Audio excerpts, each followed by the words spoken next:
Assalamualaikum warahmatullahi wabarakatuh. Perkenalkan, nama saya Mesir Nabari dari kelas 10E. Saya di sini akan mengerjakan tugas informatika.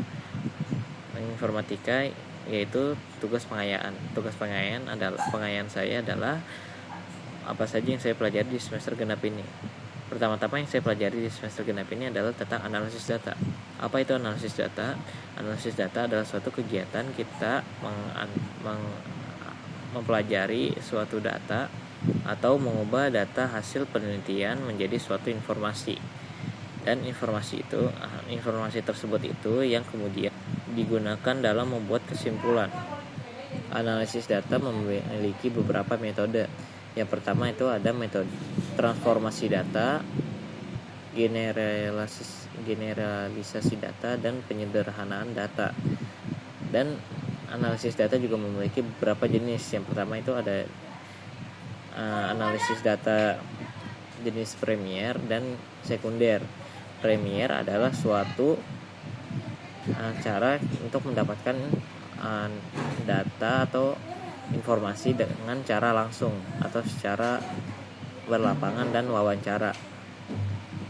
Sedangkan sekunder adalah suatu cara kita mendapatkan data atau informasi dalam internet atau secara tidak langsung. Dan juga ada beberapa tipe-tipe dalam analisis data. Yang pertama ada nutanix, yaitu pengukuran kuantitatif. Yang kedua ada kategorik, yaitu pengukuran kualitatif. Yang ketiga ada original, yaitu gabungan dari kedua data yang sebelumnya.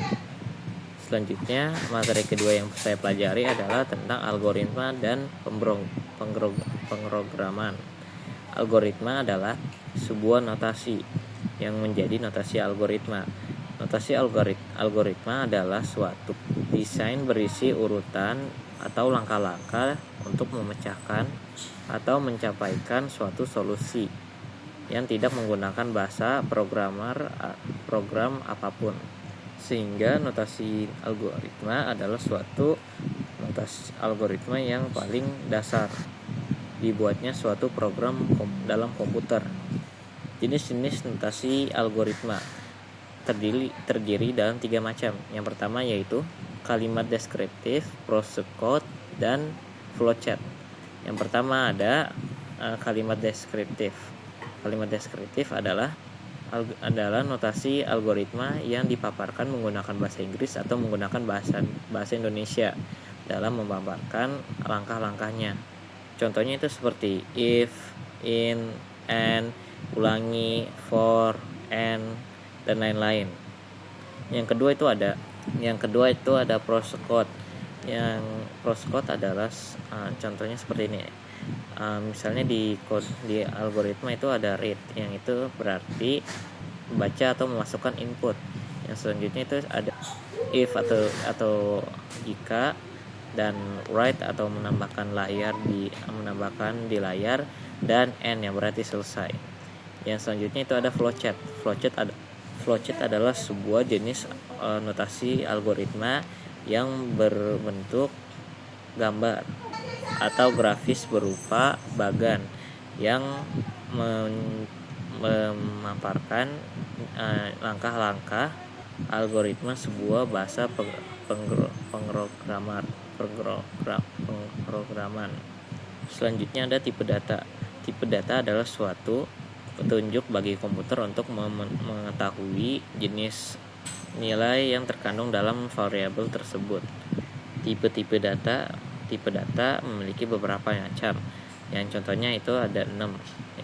Yang pertama ada integer, floating point, karakter, string, boolean, dan array. Dalam semester genap kita juga diberi tugas kelompok, yaitu membuat sebuah analisis data, dan kita disuruh membuat kelompok yang terdiri dari 7 orang. Dalam tugas itu kita dibagi-bagi tim. Ada 1 orang yang menjadi project manager, ada beberapa orang yang menjadi sekretaris, ada programmer, ada sistem analisis, dan ada tester dan dokumentator. Dalam ini kita membuat sistem analisis, ada sistem yang itu kita membuat fitur-fitur baru dalam suatu aplikasi. Yang contohnya seperti di kelompok saya, yaitu membuat komentar di saluran WhatsApp. Mungkin cukup sekian hal apa saja yang saya pelajari di semester genap ini. Kurang lebihnya saya mohon maaf. Wassalamualaikum warahmatullahi wabarakatuh.